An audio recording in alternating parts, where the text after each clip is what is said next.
ว่าเองกับบ่มีหยังเนาะมีแต่ฉีดหมูมาตอนน้องก็เลยพี่น้องเอ้ยเพิ่นบ่ทันกินข้าวอ้าวให้น้องก็เลยเด้บ่ได้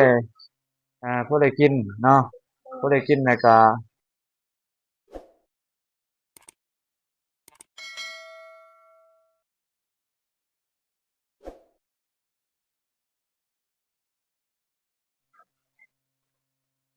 อ่ะครับทักทายสบายดี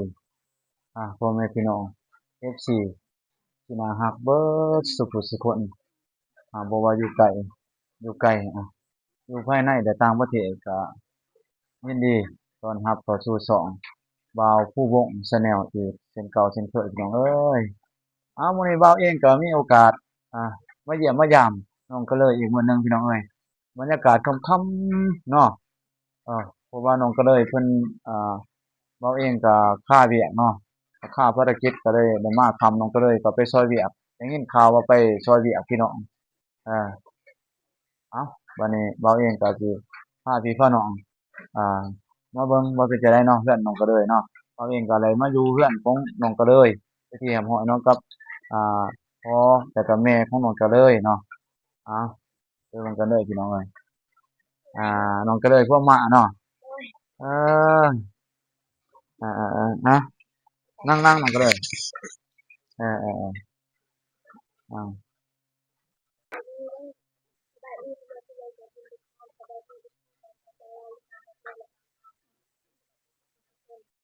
อ๋อนี่น้องก็เลยพี่น้องเอ้ยอาไปไสมาพี่น้องก็เลยเนาะเออน้องก็เลยได้ยินว่าไปหยังไปอาบน้ำบ่ได้ไปซอยเวียกไปซอยเวียกแล้วก็อาบน้ำมาเลยเออฝนตกเนาะฝนตกค่ำเฉพาะน้องก็เลยอยากหนาวๆพี่น้องเอ้ยเออๆขอโทษหลายๆพี่น้องเอ้ยก็บ่อยากแจ้งปานใดเพราะว่ามามื้อแหน่ก็น้องก็เลยก็กำลังมาแต่ซอยเวียกเนาะแล้วก็เพิ่นก็อาบน้ำมาเลยพี่น้องเอ้ยว่าเว้ามาเห็นน่ะเป็นจั่งใดน้องก็เลยมื้อนี้คือว่าเขาถางอยู่หั่นแนวใดถางแนวใดล่ะถางปลากาเฟบ่ถางสิเฮ็ดหยังล่ะน้องก็เลยเออเฮ็ดเรือนบ่เออ้าวแล้วก็อันนั้นบ่แนวไรล่ะไผล่ะมาถางซอยล่ะเอแล้วร่มพี่น้องมาละมาถางบ่น่ะเพิ่นจ้างเพิ่นบ่หรือว่าแนวใดเพิ่นมาช่วยเออๆๆเพิ่นมาช่วยหลักๆมีแต่อันนั้นบ่เลี้ยงข้าวเลี้ยงน้ำเพิ่นจั่งซั้นบ่หลายบ่น่ะหลายคนบ่จังบ่ได้เอาไว้เอออ้าวน้องก็เลยอันนั้นมีข่าวดีได้ยินเบิ่งนำคลิปบ่าวอาตุลเนาะว่าอาตุลว่าน้องก็เลยโชคดีอาโอ้ได้ยินข่าวดีแม่นมีผู้ใหญ่ใจบุญบ่เพิ่นช่วยงบประมาณมาทางบ่าวตุลบ่แนวใดน่ะเล่าให้ฟังได้บ่แนวใดอา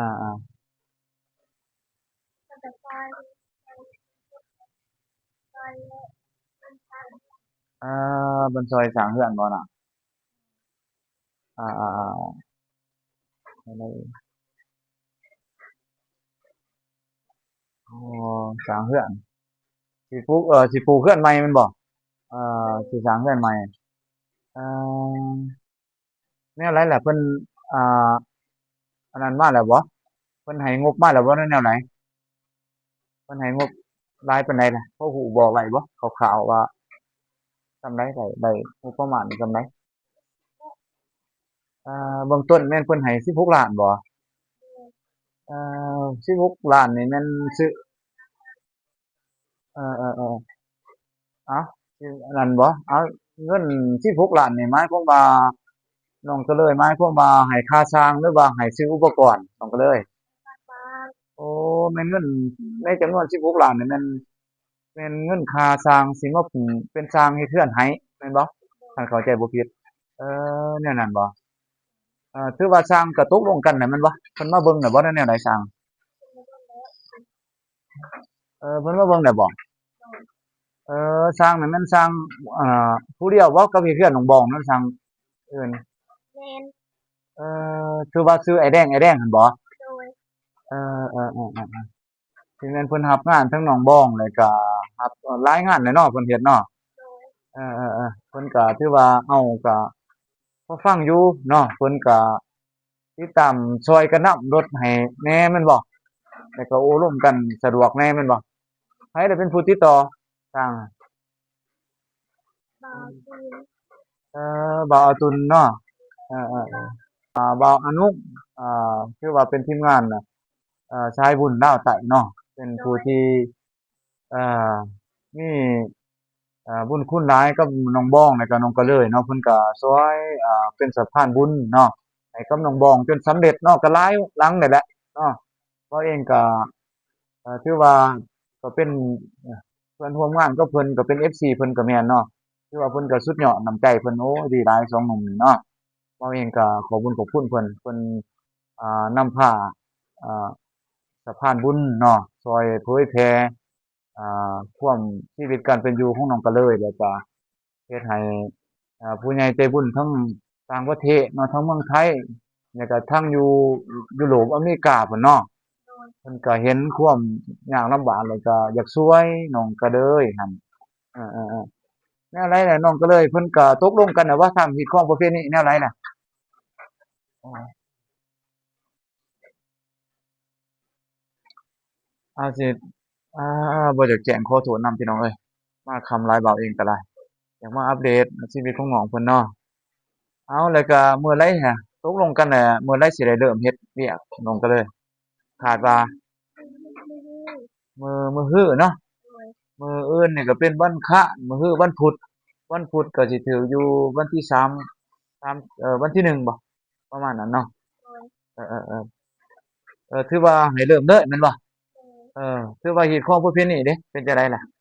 ก็ได้ปรึกษาครอบครัวน้องก็เลยว่าจั่งใดพ่อแม่ว่าจั่งใด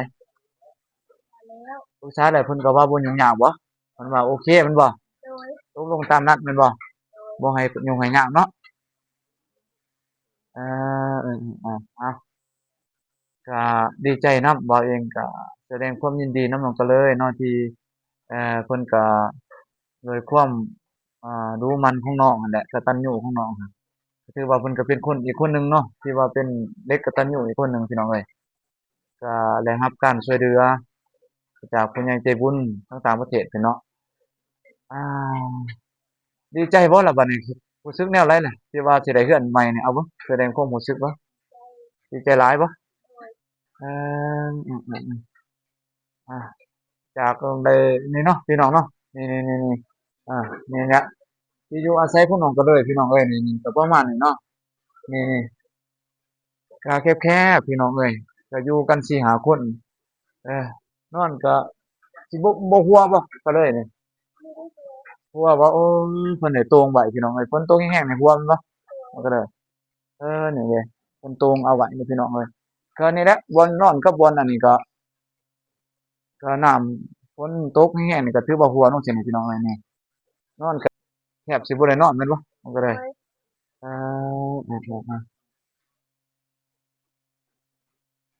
แล้วเพิ่นได้อันนั้นแล้วบ่ได้บอกว่าสิได้ซื้ออุปกรณ์หยังมาได้บ่เริ่มต้นได้บ่ได้เริ่มซื้อแล้วบ่หรือว่าทันได้ซื้อหยังมาเลยไม่ได้ชื่อมีแต่มาตกลงเบื้องต้นแม่นบ่กับสร้างอะเนาะโดยเอ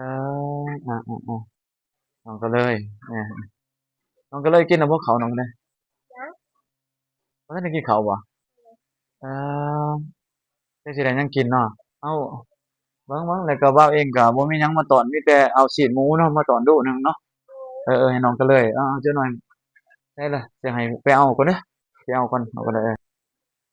เออมื้อนี้เฮ็ดหยังแหน่มื้อนี้น้องก็เลยไปมื้อนี้คือมีแต่ซอยกับอันนั้น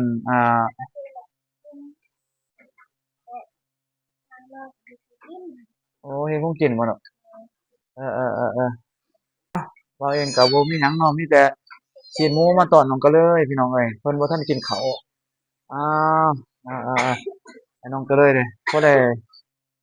ด้กินเนาะพอได้กินแล้วก็บางเทื่อบ่ซะอันนั้นพวกแรงงานเด้แรงงานมื้ออื่นเขายังสิมาเฮ็ดอยู่บ่หรือว่าพักผ่อนบ่ได้แนวใดเนาะ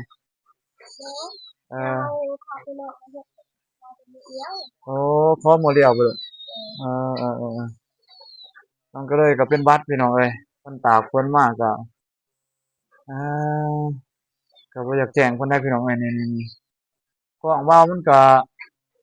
บ่อยากแจ้งพี่น้องเอ้ยคันตกเป็นกลางคืนนี่ก็ฝนไฟบ่อยากหุงก็บ่อยากแจ้งปานใดพี่น้องเอ้ยเอ้าพี่น้องเอ้ยก็บ่ฮู้ว่าสิได้เริ่มเฮ็ดไรหรือบ่เพราะว่าช่วงนี้ก็มีพายุพี่น้องเอ้ยพายุเข้าเนาะ โดยคันว่าเพิ่นสร้างเพิ่นมานี่ก็ยันสิท่าชะลอเบิ่งฝนพู้นแหละเพราะว่ามาก็สิเฮ็ดหยังบ่ทันได้เพราะว่าฝนมันรินหลายเนาะโดยเออๆๆๆอ้าวเป็นตลอดฝนตลอดเลยเนาะโดยอืมคือว่าน้องก็เลยเกื้อนแนวไรคิดแต่ว่าบ่นึกบ่ฝันบ่ว่าสิได้เรือนสิมีผู้ใหญ่ใจบุญช่วยนะนี่ถ้าอ๋อมีคิดแต่บ่หรือว่าอ๋อเจ้าบ่คิดว่าสิได้เอบ่คิดว่าสิได้เนาะโดยแต่ว่าก็ ย้อนว่าความดีของน้องแล้วก็ย้อนบุญของน้องหั้นแหละเนาะก็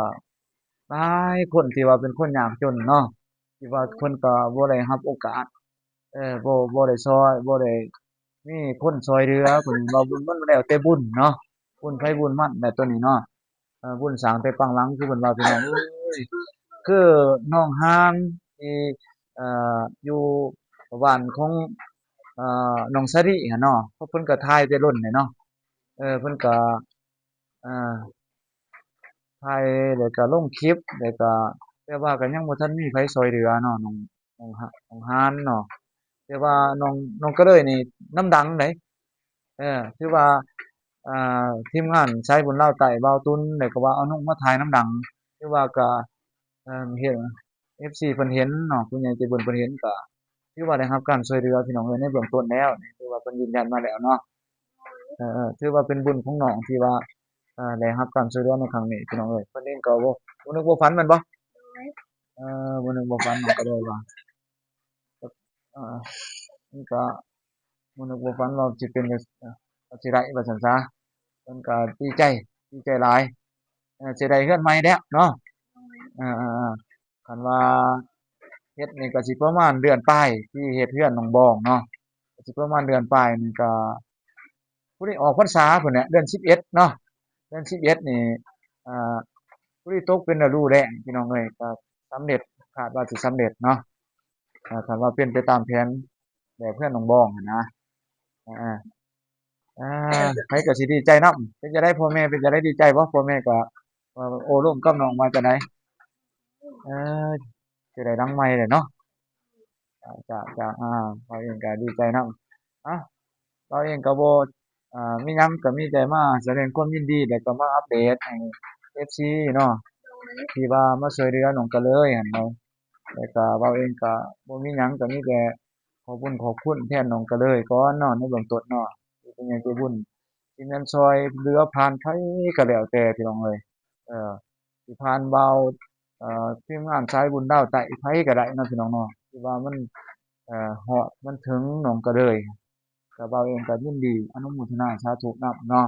โดก็ยดีใจนำน้องก็เลยหลายๆ ก็มีแต่จะให้น้องก็เลยเนาะฝากถึง FC ที่เพิ่นให้การช่วยเหลือแล้วก็สนับสนุนน้องก็เลยแหน่จักหน่อยหนึ่งได้บ่เอาโอ้ร่มบ่อวยพรอิหยังให้เพิ่นบ่เชื่อแม่นๆ FC ตักมือ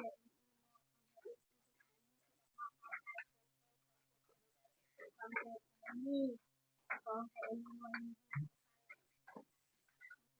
ได้ทำให้สิ่งนั้นอืขอให้มมันด้วยขึ้น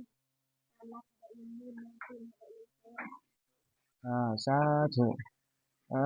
นี่ก็แม่นอ่าเป็นเด็กน้อยที่ด้อยโอกาสแท้ๆผู้หนึ่งเนาะพี่น้องเนาะที่เพิ่นก็ถือว่าประทับใจแล้วก็ยินดีแล้วก็ปลื้มใจหลายที่ได้รับการช่วยเหลือในครั้งนี้เนาะถือว่าเป็นโดยโชคที่สูงสุดของเด็กน้อยชนบทผู้หนึ่งเนาะโดยบ่าวจื้อได้อยู่ฝันของน้องก็เลยที่ว่าบ่าวมาทายเบื้องต้นน่ะว่าอยากได้ข้าวกินอันหนึ่งเนาะสองได้อยากได้เรือนอยู่เพื่อให้พ่อแม่ได้อยู่สบายแม่นบ่บ่าวก็ยังจื้อคำนี้อยู่เออวันนี้เนี่ยฝันสิเป็นจริงแล้วน้องก็เลย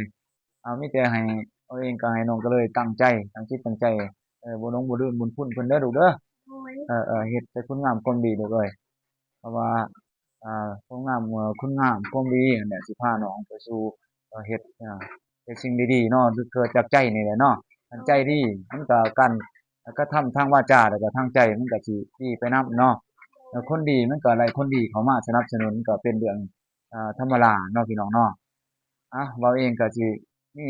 ในเบื้องต้นจั่งซั้นก็ขอให้น้องก็เลยมีแต่ความสุขโชคดีเนาะแล้วก็ไล่เรือนใหม่ไวๆได้อยู่งามๆเว้าเองก็สิมาอัปเดตให้พี่ให้น้อง FC ได้เบิ่งเรื่อยๆเนาะ ขอขอบใจหลายๆเว้าเองก็สิอ่าจบภาพจบคลิปไปกับภาพบรรยากาศแบบนี้เนาะพี่น้องเนาะนี่แหละกับบอนอยู่บ่อนนอนของน้องกระเดยนี่บ่